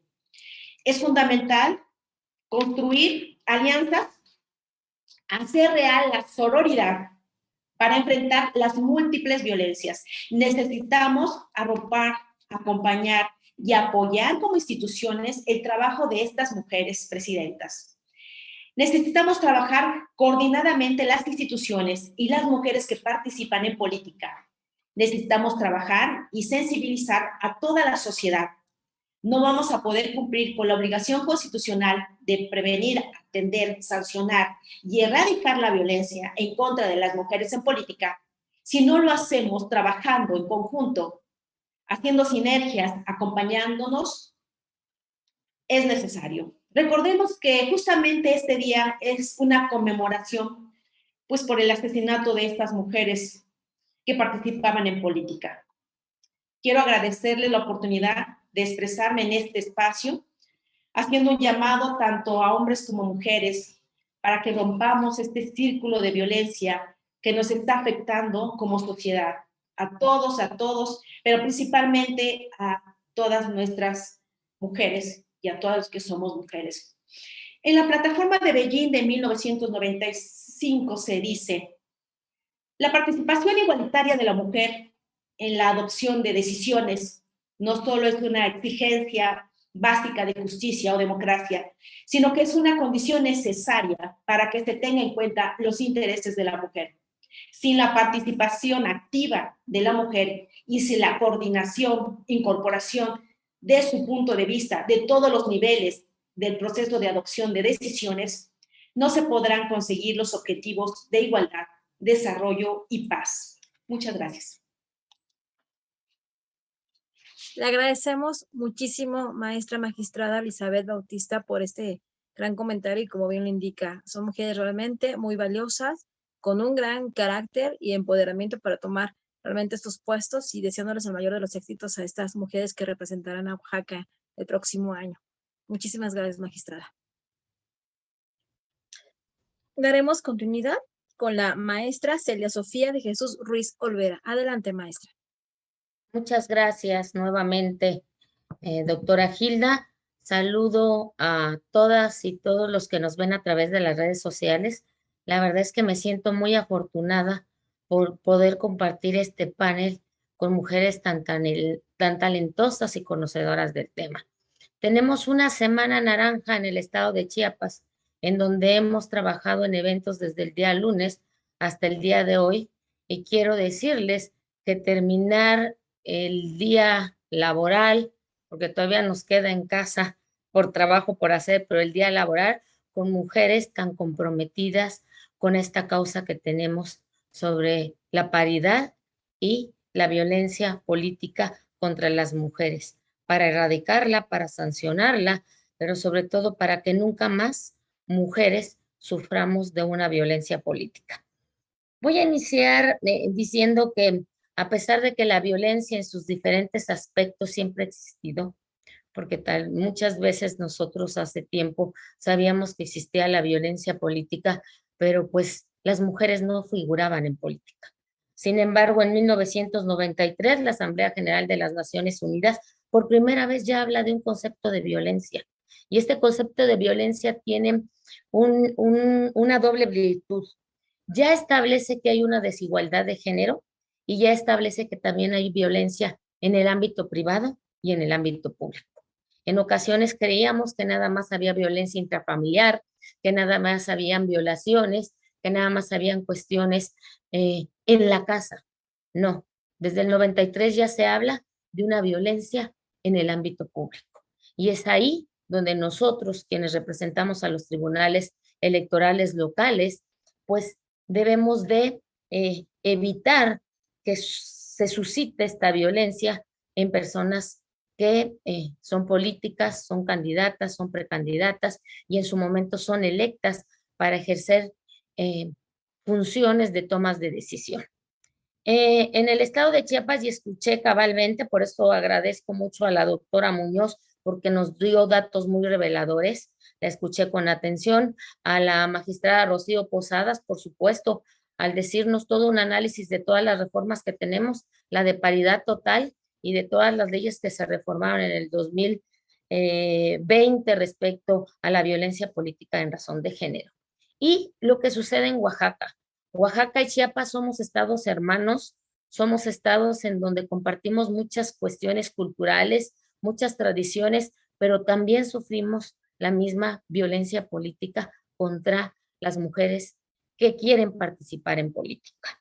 Y esto viene precisamente porque quiero relatarles dos asuntos que fueron el parteaguas para conocer lo que ahora conocemos como la violencia política en razón de género en materia electoral. Y esto fue de presidentas municipales electas en los municipios de Chenaloy y Orchup, Chiapas. Ellas fueron electas en 2015 y sus comunidades, o por presiones de otro tipo, hicieron que renunciaran. Sin embargo, fueron mujeres valientes. En el caso de Chenaló, fue un JDC 1654 de 2016, promovido por Rosa Pérez Pérez, presidenta municipal electa de San Pedro Chenaló. A ella la hacen renunciar porque habían secuestrado a un grupo de diputados locales y ella tiene que presentar su renuncia para que ellos sean liberados. Por otra parte, también tuvimos un JDC en 1756, ambos en la instancia de la Sala Superior del 2016, promovido por María Gloria Sánchez Gómez, presidenta municipal de Orchup, Chiapas, a quien también un grupo de pobladores de su municipio la hace renunciar. Mujeres valientes que no se quedaron nada más con la renuncia y que decidieron tocar puertas, llegar a tribunales electorales locales para luego desistirse e irse a la Sala Superior. La Sala Superior le restituyó sus derechos. Fue difícil que regresaran a los cargos, a los lugares en donde ellas nacieron, en los lugares donde ellas fueron electas. ¿Por qué? Porque temían por su vida y por su integridad física, y no solo de ellas, sino de su familia. En aquel entonces no habían reformas, no había una ley como la que ya mis compañeras han relatado, no habían estas reformas ni las vías a las cuales nada más le agregaría, como bien lo señalaron mis compañeras Rocío e Elizabeth, es que también es un delito. La violencia política también se persigue a través de una fiscalía. En el caso de Chiapas, en la Fiscalía Electoral, y también, por supuesto, conociendo el procedimiento especial sancionador, en el estado de Chiapas lo resuelve el Consejo General del Instituto de Elecciones y Participación Ciudadana, y un JDC que también, como lo relataron, conocemos los tribunales electorales. Pero bueno, en aquella ocasión no habían estas reformas. Sin embargo, ya los tribunales locales, sensibles de que esto acontecía en comunidades en donde no estaban acostumbradas, en donde las mujeres gobernaban, era necesario defender sus derechos. Es por ello que también se crea un protocolo, y no me dejarán mentir todas las magistradas que llevamos años, todas las personas que se dedican al litigio y a defender a mujeres, todos los colectivos saben perfectamente que no había una ley para sustentarla, pero había un protocolo. Y entonces se crea un protocolo, y esa era nuestra guía, nuestra gran guía para poder ya determinar que había violencia política contra las mujeres, que empezaba desde que son miembros de un partido político, porque también tenemos asuntos en donde las militantes son violentadas por las dirigencias. Al ser precandidatas eran violentadas, al ser candidatas, al ser electas, el día de la elección, cuando quieren ocupar el cargo. Esto es un cuento de nunca acabar. ¿Por qué? Porque cada día van ocupando más espacios de decisión. Según las estadísticas, y nada más voy a dar estas cifras, hubo un proceso electoral 2017-2018 en donde fueron 106 mujeres candidatas o políticas quienes fueron violentadas. ¿Qué pasó en el proceso electoral 2020-2021? Se triplicó, se fue a más mujeres violentadas. Fueron 343 candidatas y políticas violentadas. Políticas, ¿por qué? porque no llegaron a ser candidatas o no llegaron a ocupar el cargo de elección, pero también fueron violentadas. Tenemos un caso emblemático. Sabemos que 88 personas entre hombres y mujeres perdieron la vida en un proceso electoral 2020-2021, de las cuales no fueron en su mayoría mujeres, pero sí hay un caso muy emblemático del partido Movimiento Ciudadano, en donde en un evento político es asesinada la candidata en un municipio de Veracruz. En ese, quiero dejar claro, de ese nivel es la violencia que sufren las mujeres al meterse a la política. Es cómo temen no solo por su vida, no solo por la vida de las personas, sino también por ser privadas hasta de su libertad. Hay muchas acciones, ya hay muchas vías, reitero, pero también creo que en el ámbito jurisdiccional, a nosotros como juzgadores llegaba un momento en que decíamos, tengo este asunto y nosotros resolvemos con constancias. No olvidemos que los tribunales resolvemos a través de un juicio que lleva todo un trámite y un procedimiento. Y todo hay que acreditarlo con pruebas. Es muy difícil que una mujer que es violentada, porque siempre es en un lugar donde no es visible, pueda aportar todas las probanzas necesarias. Y entonces recibíamos en observatorios, recibíamos en el tribunal, la recibíamos y escuchábamos y no dudábamos que ellas sufrieran de este tipo de violencias, pero había que acreditarlo y eso era muy difícil. Sin embargo, hay buenas noticias. Hay un precedente reciente de la Sala Jalapa que proviene, por cierto, de un asunto que es del Tribunal del Estado de Oaxaca respecto de una regidora indígena mixteca. Y ahí nos establecen cuestiones muy importantes. La magistrada Rocío ya habló de jurisprudencias, ya habló de precedentes, ya habló de los avances, ya habló de cómo se declaró la nulidad por violencia en contra de una candidata. Pero creo que esto en el ámbito procesal es muy importante para nosotros. Fue un JDC 356, diagonal 2020, de la Sala Jalapa, en donde nos abre la puerta muy importante a las juzgadoras, también a los juzgadores. Nuestros compañeros caminan de la mano con nosotros y se vuelven sensibles a estas causas, y es ese principio de reversión de la carga de la prueba. Es decir, en donde nosotros como juzgadoras no nada más nos vamos a quedar con lo que nos dice la víctima. Vamos a emitir medidas cautelares de manera rapidísima. ¿Por qué? Porque ellas temen por su vida. Tuve candidatas de municipios indígenas donde no querían salir y donde estaban amenazadas y tenían que ir a comunidades a hacer campaña. Era necesario que tuvieran la protección de grupos de seguridad. Y posteriormente, ya este precedente nos da armas, nos da más elementos para poder nosotros exigir y solicitar de las autoridades y también de las personas que son señaladas como violentadores, de poder tener más pruebas, pero sobre todo de exigirle a esta persona que nos demuestre que no ejerció la violencia en contra de estas mujeres. Creo que este principio de reversión de carga de la prueba nos da una apertura amplísima a nosotras las juzgadoras para poder nosotros resolver en pro y en beneficio, porque no podemos tratar igual a los desiguales. Las mujeres en todo México y en nuestros estados en donde hay gran participación ya de mujeres en comunidades indígenas, no están compitiendo de manera libre en ninguno de los espacios de decisión. Tenemos grandes avances, sí, tenemos legisladoras comprometidas, porque cada vez hay más legisladoras, cada vez hubieron más senadoras y más diputadas federales, y eso dio como resultado estas grandes reformas de paridad total y después de violencia política contra las mujeres. Esto es una cadena.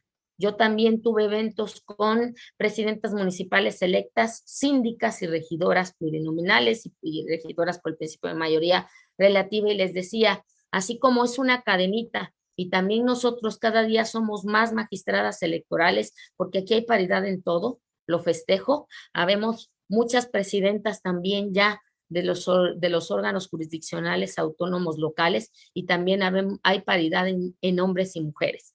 Esto lo festejo y lo celebro, pero no fue de la noche a la mañana. Hubieron colectivos luchando y luchando, hubieron cuotas, hay legisladoras que han hecho posibles estos cambios. Y ahora las mujeres electas deben de actuar libremente para que también las comunidades, la ciudadanía, los chiapanecos, las chiapanecas, las mexicanas, los mexicanos, todos los que están escuchándonos puedan también disfrutar de estos beneficios que hay para las mujeres y que sigan participando. Les decía yo hace un momento a mis alumnos que cada día la matrícula en universidades es más grande de mujeres. Ya cada día somos más mujeres estudiando, cada día somos más mujeres en desempeñando algunas funciones que antes no eran, ya están en obra pública, ya son camineras, como les decimos en Chiapas. ¿Por qué? Porque son dueñas de constructoras, en aspectos que no venían. Estamos impactando a lo que es el espacio público y también es necesario impactar al espacio privado. Creo que ahí hay una deuda muy pendiente. En el estado de Chiapas no tenemos tantas presidentas como en Oaxaca. Del trienio pasado a este bajamos a 13 presidentas nada más de 120 municipios en donde se eligieron. Tenemos más legisladoras, sí. Tenemos 25 legisladoras mujeres y 15 legisladores hombres. Tenemos más del 50% de secretarias a nivel de secretarías, sí es cierto. Órganos autónomos también estamos de manera prioritaria. Pero creo que hay mucho que reflexionar y yo voy a concluir nada más diciendo estas conclusiones. Nosotros como juzgadores debemos de tener algo muy presente, una obligación de juzgar con perspectiva de género. Ya no podemos dejarla a un lado. Tenemos la obligación de cambiarnos esos lentecitos de los normales a unos violeta, como nos dice una magistrada a la cual admiro mucho de la sala especializada, y decir, este asunto no se puede resolver como todos los demás. Segundo, tenemos centros de trabajo y en los centros de trabajo también debemos de evitar todo tipo de violencia. Nunca más una compañera de nosotros violentada de ninguna manera. Comprometámonos también a tener reglas bien establecidas dentro de nuestras instituciones, porque creo que también esa es una obligación de nosotros como juzgadoras y sobre todo como representantes de cualquier autoridad. Tercero, lo decía también el día lunes, la pandemia nos dejó muchas experiencias, nos dejó muchas reflexiones, pero para la pandemia ya hay una vacuna. Seguramente las 5 mujeres que hoy estamos vacunadas por diferentes vacunas. La violencia en todas sus expresiones no tiene vacuna. No tiene vacuna y debemos de buscar una solución. Y la única solución es unirnos. Unirnos, autoridades, ciudadanía, colectivos, hombres y mujeres. Es la única forma en que nosotros, reflexionando de que siempre que haya un respeto, vamos a poder tener a una sociedad y mujeres libres de violencia. Luchemos por no tener nunca más niñas, jóvenes, mujeres adultas y mujeres de edad avanzada siendo violentadas. Por última reflexión, quiero concluir diciendo algo que escuché el día de ayer y que decía, erróneamente hace mucho tiempo, tal vez en mi tiempo sí era, porque aquí veo a puras personas jóvenes, se decía que atrás de un gran hombre había una gran mujer. Eso ya se quedó atrás. Erróneamente lo digo porque era un error. Ahora trabajamos también de la mano, vamos caminando hombres y mujeres, pero creo que lo que deberíamos de tener todas las mujeres en el mundo, todas las mujeres mexicanas, todas las mujeres de nuestros estados, es podernos ubicar en el lugar que nosotros elijamos tener, al lado de quien decidamos desarrollarnos. Y la única manera de poderla hacer es de manera libre. Y la libertad solo la vamos a alcanzar sin ningún tipo de violencia.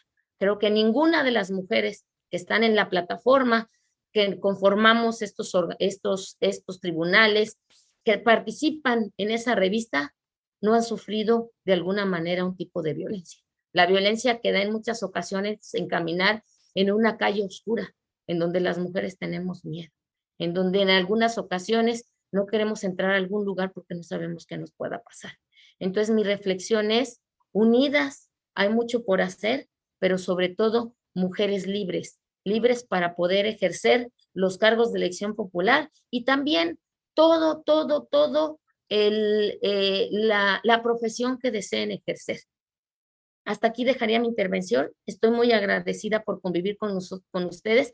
De verdad, me llevo un gran sabor de boca el poder concluir con ustedes este día en donde se conmemora y en donde portamos todas una prenda naranja, un moñito naranja, donde ponemos las manos, donde decimos ya basta. Concienticemos en casa también y concienticemos en nuestros centros de trabajo.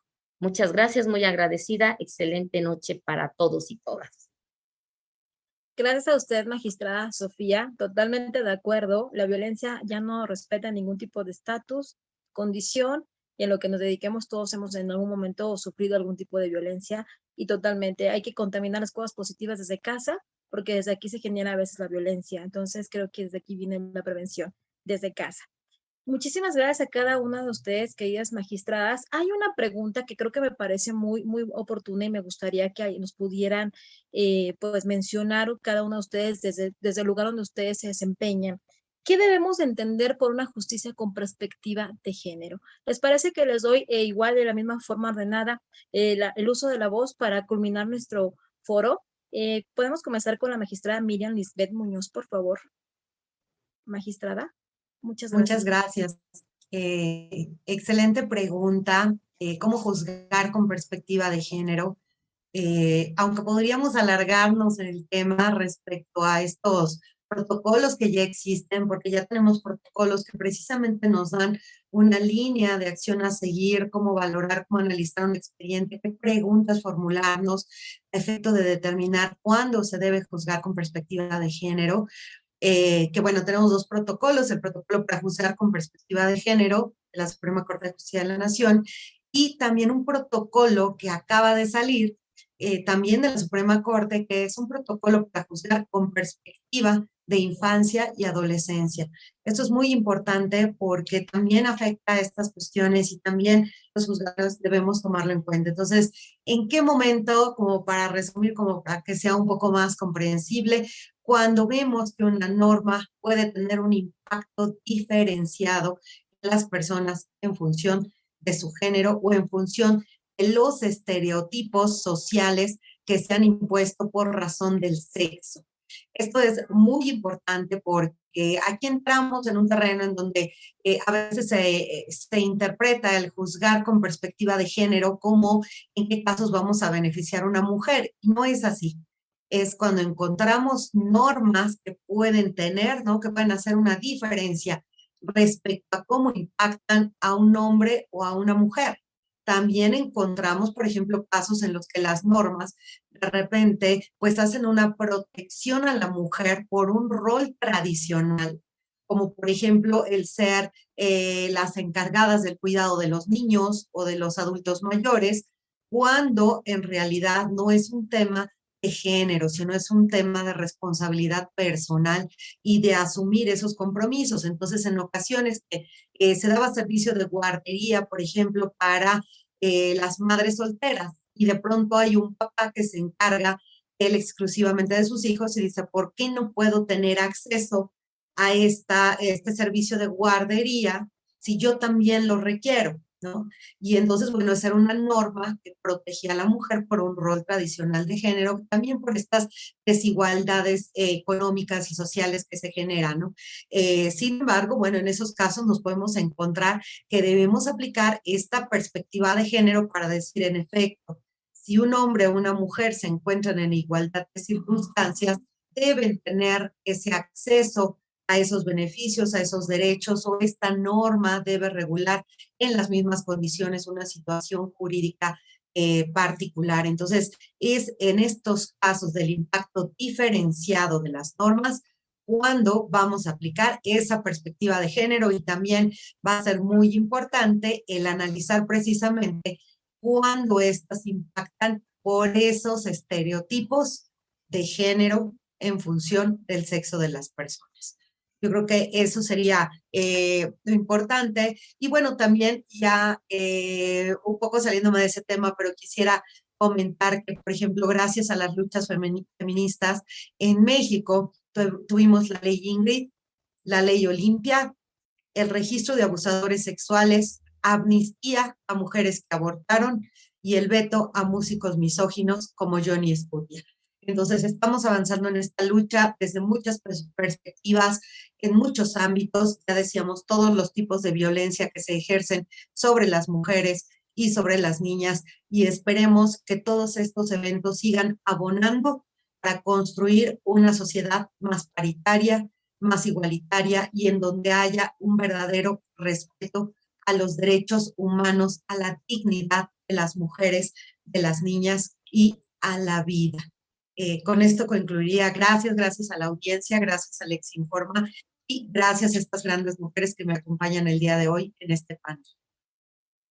Gracias, maestra. Excelentes comentarios y creo que como abogados, los que estamos en el área jurídica, administración y impartición de justicia, es importante buscar estos protocolos que nos menciona la magistrada, que se unen mucho más.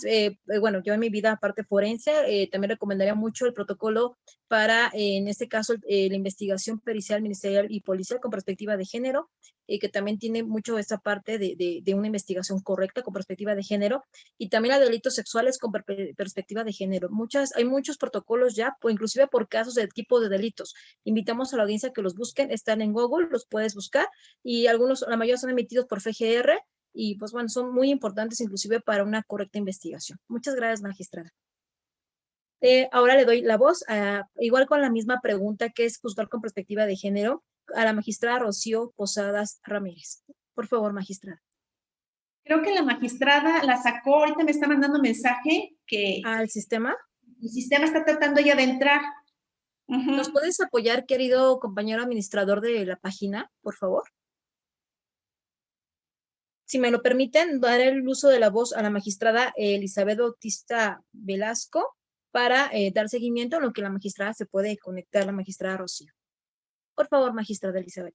Muchísimas gracias. Pues para poder complementar, porque como muy bien ya lo dijo la magistrada Lisbeth, pero estamos obligados todos los juzgadores, precisamente como lo mandata la Suprema Corte de Justicia de la Nación, pues esta obligación es de allegarnos de herramientas, de elementos que nos permitan identificar estereotipos de género que hagan una diferencia en relación a la situación muy particular que se tiene a un caso concreto.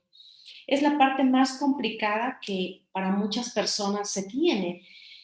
Tenemos que hacer un análisis muy detallado del contexto en el cual se encuentra una mujer y de la situación en la cual se encuentra. Que no es por decirlo, pero que en materia electoral vamos muy de avanzada en estos temas, ¿no? Y voy a dar un ejemplo nada más en relación a ello, porque a veces por los conceptos y decimos que pues eso ya es una obligación tanto constitucional como convencional y que son los estereotipos de género, a veces se entiende un poco más con los ejemplos. En el estado de Oaxaca hubo una situación, ya tenemos reformas en donde establece paridad en todo. Paridad en todo, en todos los niveles de gobierno, en los puestos de toma de decisiones. Y de repente pensamos, bueno, se tenía que nombrar magistrados, magistradas del Poder Judicial. Hubo nombramientos de puros hombres, hubo 3, se renovaron 3 y fueron 3 hombres los que quedaron nuevamente. O sea, el número sigue siendo menor de las mujeres dentro del Poder Judicial. Ellas impugnan, se les concede un amparo provisional, pero un colegiado les niega y les dice, no, es que ya es cosa juzgada. Ellos ya entraron, tomaron posesión y es cosa juzgada. Estamos hablando de esta estructura de la sociedad que no permite avanzar a las mujeres. ¿Qué quiere decir? Desde mi punto de vista, si hablo de manera académica, pues entonces los juzgadores no lo hicieron con perspectiva de género. En los tribunales electorales pasó lo mismo, y voy a comentarlo en particular en Oaxaca. En Oaxaca se tenía que nombrar mujer, se nombró a un hombre, y la sala superior revocó el nombramiento para ordenarse nombrar a una mujer. Pero decimos, ¿por qué pasan estas situaciones? ¿Por qué tenemos visiones diferentes los que juzgamos? Si decimos que hay todo un protocolo, hay protocolos de actuación, tenemos el marco constitucional, el marco convencional, tenemos jurisprudencia, pero ¿por qué todavía los que somos juzgadores no nos atrevemos a dar el paso? ¿Qué está sucediendo ahí en este ejemplo que les acabo de poner? ¿Se estaría juzgando o no con perspectiva de género? Decir, no, no importa que sean 3 hombres, ya dentro de 7 años que sean mujeres. O sea, ¿qué está pasando si no hay una igualdad? Si no estamos en igualdad de condiciones y en paridad dentro de quienes somos juzgadoras y juzgadores. Ese es un ejemplo que les puedo dejar ahí para ver cómo se ha dado esta visión en diferentes órganos, ¿no? Y en materia electoral sí está ya muy identificado. Ya estamos hablando también de una alternancia mayoritaria. Ya estamos hablando de una rotación de presidencias. Todo eso tiene que ver la perspectiva de género. O sea, se materializa de esta manera. ¿Por qué? Porque no estaríamos aquí quienes somos presidentas o quienes fueron presidentas de un tribunal si no es precisamente porque quien viene en avanzada, tanto quienes legislan lo hacen con perspectiva de género, como los que están juzgando también con perspectiva de género. Y ese es el avance material de las mujeres en esta sociedad. Entonces necesitamos utilizar precisamente, como lo comenté, estas herramientas, estos elementos para ponernos esos lentes que decía la magistrada Sofía y ver la situación que adolece, que le ha pasado a las mujeres por muchísimas décadas y que no podemos seguir así, siendo juzgadoras con estos temas y juzgadores, ¿no? Entonces, tenemos mucho que trabajar todavía, sí. Hay mucho que hacer, por supuesto que sí. Tenemos una gran responsabilidad, también la tenemos, pero es la manera en la cual pues, tenemos que ir aterrizando precisamente esta perspectiva de género con las sentencias que se emiten y que no sean estos, porque son tribunales distintos, pues, que no se pongan estos lentes, ¿no? Para poder ver esta perspectiva de género. Gracias. Gracias a usted, magistrada. Muchas gracias. Magistrada Rocío Posadas, estamos en la pregunta de ¿qué es juzgar con perspectiva de género? Por favor, magistrada. Gracias. Hay una disculpa, en verdad. Tuve aquí un problema técnico, pero logré. No se preocupe. Gracias. ¿Qué es juzgar con perspectiva de género? Escuchaba muy atentamente lo que decía antes de que se cortara mi internet, lo que decía la magistrada Lisbeth. Yo le sumaría a ello también la sensibilización que debemos tener nosotros como juzgadores, de analizar el caso, el asunto jurídico, el asunto que tengamos en nuestras manos, analizarlo en su conjunto, analizar los hechos sobre el derecho, ¿sí? Es una manera, es permitirnos transformar las prácticas que aplican e interpretan el derecho. Es un análisis conjunto sumado a la sensibilización como juzgadores debemos tener para juzgar cada asunto en particular, ¿sí? Yo le sumaría eso. Gracias. Excelente, magistrada. Y permítame abonar un poquito de lo que usted tiene mucha razón. Recuerdo mucho haber escuchado a un juez, nosotros como partes, como abogados, decirnos que inclusive en la forma en que nosotros también nos conducimos con nuestras víctimas, con sus representados, tenemos que tener este cuidado, esa sensibilización de cómo poder llevar una audiencia de forma que no sea hiriente, ¿no? Y bueno, de ahí también recordemos las iniciales reservadas, ¿no? Que manejamos cuando se tiene este cuidado que se tiene que observar. Muchas gracias, magistrada. Seguimos con la magistrada Sofía Ruiz Olvera. Adelante, magistrada. Muchas gracias. Pues bueno, ellas ya dijeron mucho. Por supuesto que ya nos han dado las directrices. Hay tesis que nos dicen qué es juzgar con perspectiva de género. En nuestras sentencias están plasmadas. Hay explicaciones, hay precedentes. Le voy a decir en mi opinión personal. Como juzgadora, nos llegan asuntos en donde se sienten, en donde se huelen cuando tú estás leyendo la demanda, que no hay condiciones de igualdad, que hay personas que ejercen cargos de poder y que hay mujeres que no tienen ese nivel y que pueden estar sufriendo una desigualdad. Vienen a los tribunales ya no como iguales, vienen como desiguales. Lo decía hace unos minutos, no podemos tratar igual a los desiguales y creo que así se debe de entender esta obligación que tenemos, porque esto ya no es una opción, Nosotros como juzgadoras y juzgadores tenemos la obligación de aplicar la perspectiva de género. En cada asunto hay que ver la sensibilidad, hay que ver qué partes vienen. A veces son las regidoras plurinominales que vienen violentadas por un presidente municipal de otro partido político, en donde él ejerce y tiene no solo la fuerza pública, sino también la fuerza económica y la fuerza de todo un ayuntamiento, en donde no podemos juzgar con lo mismo. No estamos hablando de dos personas que se encuentran en igualdad de condiciones.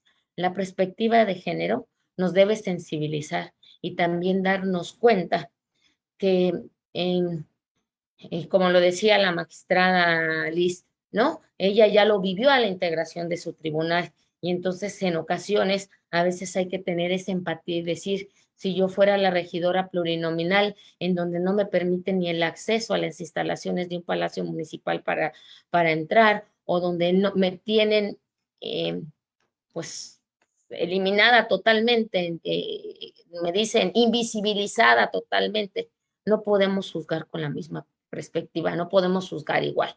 En muchos juicios juzgamos igual. Hablamos de juicios de inconformidad, de nulidades, donde las reglas están establecidas y los partidos políticos vienen y están en igualdad de condiciones.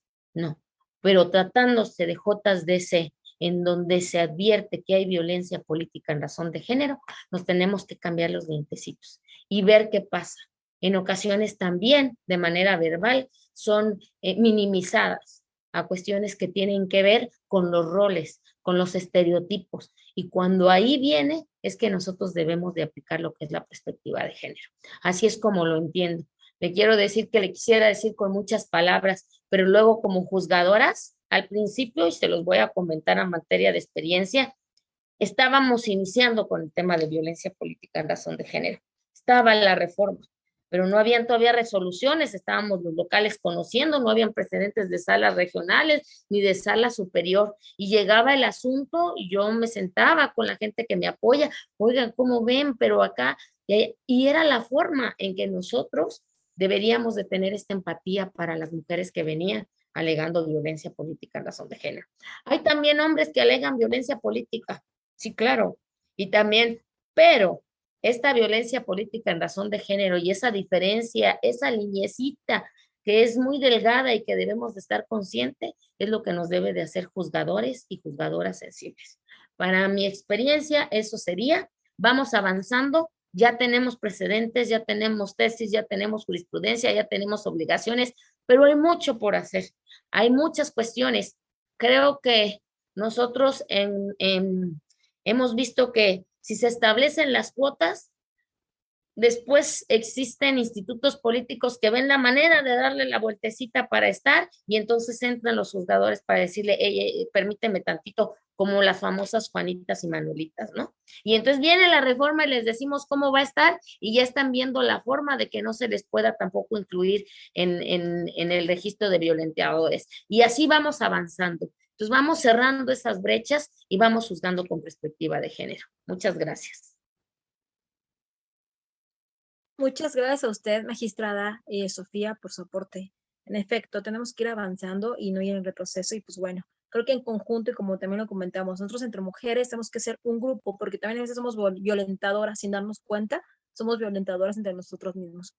Agradecemos muchísimo su participación a cada una de ustedes, magistradas, en este gran foro académico internacional de la eliminación de la violencia contra la mujer. Un gran foro, definitivamente con grandes ponentes. Si gustan despedirse de su público que nos escucha, que por cierto les mandan muchos saludos a cada uno de ustedes, tienen sus fans, y les van mandando mensajitos de que felicidades y bueno, mandan saludos de diferentes estados de la República. Comenzamos con la magistrada Lisbeth. Por favor, magistrada, ¿se gusta despedir de su público? Muchas gracias. Pues nuevamente, gracias a Alex Informa, a René Castelán, a la doctora Hilda Nava por acompañarnos.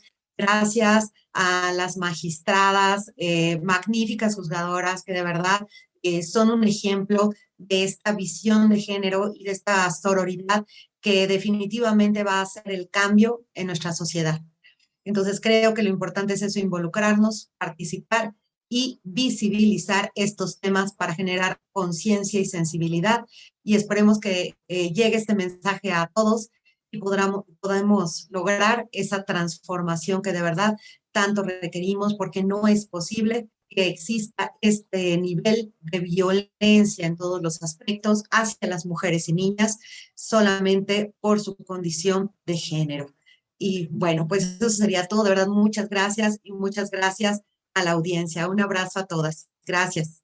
Gracias a usted, magistrada. Muchísimas gracias. Magistrada Rocío Posadas, por favor. Muchas gracias. Gracias, doctora Gilda. En verdad, un gusto estar aquí con usted. Gracias por la presentación. Hace rato omití saludarla, pero le agradezco profundamente que haya estado aquí con nosotros. Magistradas, ¿qué les puedo decir? En verdad, fue un placer para mí estar con ustedes, escucharlas, reiterarles y yo me doy cuenta de el profundo empeño que ponen en cada una de sus sentencias. Gracias a todas, gracias a su amable audiencia, reiterarle el agradecimiento al director de la revista Lex por esta invitación a participar aquí. Gracias, me quedo con muchas reflexiones, como todas creo que, y el compromiso de seguir construyendo, deconstruyendo, ¿sí?, la manera en que hemos sido educadas. Tenemos un gran trabajo con nuestros hijos, sobre todo nuestros hijos. Creo que tenemos que empezar también por nosotros, en deconstruirnos, ¿sí?, nuestra forma de educación, nuestra educación, para poder lograr cambios. Ya los tenemos, ya hemos logrado mucho, ya está plasmado en la norma, hemos tenido muchos avances. Sin embargo, creo que dejamos de lado el aspecto cultural, el aspecto familiar. Creo que es donde también debemos de trabajar. Muchísimas gracias a todas y todos. Un placer. Gracias. Gracias, magistrada Rocío, por su gran aporte en este gran foro. Muchísimas gracias. Magistrada Elizabeth Bautista, por favor. No me resta más que agradecer el espacio. De verdad, felicitar a la revista Lex Informa a través del licenciado René, también doctora Gilda. Gracias. Porque ustedes aportan mucho y nos permiten a nosotras poder expresar también y un poco de lo que conocemos y lo que hacemos. La información es muy importante para todas y para todos. No pensemos que todos conocen lo que nosotros conocemos, ni están en las mismas condiciones que nosotras estamos. Sabemos que tenemos una gran responsabilidad y precisamente por eso me siento tan honrada de estar aquí. Cada vez que se me abre un espacio para hablar, es un gran compromiso, pero también es algo muy noble. Muchísimas gracias porque nos hacen llegar a las mujeres y que ojalá que eso despierte también en ellas el interés para conocer cuáles son sus derechos, para conocer ante qué instituciones pueden estar, asistir, ante quién pueden recurrir. Que sepan que las mujeres no están solas, que estamos muchas detrás, que somos horarias en este camino y que estamos obligadas a seguir trabajando, a seguir preparándonos también para poder ser esa voz de muchas mujeres y que en algún momento, ¿qué es lo que queremos? Que todas las mujeres, en el ámbito donde estén, a lo que se dediquen, como ellas sean, en lo que ellas quieran, en lo que ellas crean, sea libre de violencia. De verdad es lo que deseamos de todo corazón en este día, que no estamos celebrando nada, estamos conmemorando algo tan difícil que se sigue aumentando y que nos duele como mujeres. Tenemos que erradicar la violencia, todos en el ámbito que nos toque y por supuesto como mujeres también con mucha fortaleza. Muchísimas gracias por el espacio, gracias a mis compañeras, me dio mucho gusto estar con ustedes y también aprender de ustedes. Muchísimas gracias. Gracias a usted, magistrada Elizabeth, muchísimas gracias. Y cerrando como broche de oro, la magistrada Sofía Ruiz. Adelante, magistrada. Muchas gracias, doctora Gilda Nava. Me gustan mucho sus intervenciones porque es otra materia ajena a la mía y entonces aprendo también. Quiero agradecer al director de la revista, René Castellán, y también reconocer la verdad, la labor que hacen de divulgación. Creo que eso contribuye mucho a todas las mexicanas, los mexicanos. Son temas de mucho interés. Hoy, 25 de noviembre, conmemorando este día, en donde me llevo, como yo lo decía, un gran sabor de boca. Aprendí mucho de ustedes. Creo que en todos los foros, en todas las charlas, en todos los asuntos, en donde nosotras estemos, regalamos un pedacito de nuestra vida, 2 horas tal vez, porque empezó a las 5 y entonces estamos por concluir ya casi a las 7 y regalamos minutos que son de nuestra vida. Yo me llevo grandes enseñanzas, me llevo grandes datos y sobre todo mi admiración para ustedes. De verdad, es muy para mí enriquecedor y sobre todo me da una gran alegría poder escuchar que habemos muchas mujeres que estamos en este camino juntas. ¿Por qué? Porque pudiésemos estar desde nuestras trincheras preocupadas por otra cosa, pero hoy, el tema que hoy nos une y que esta semana o los 16 días de activismo que hay en contra de la violencia contra la mujer, nos hace que estemos juntas, sororarias.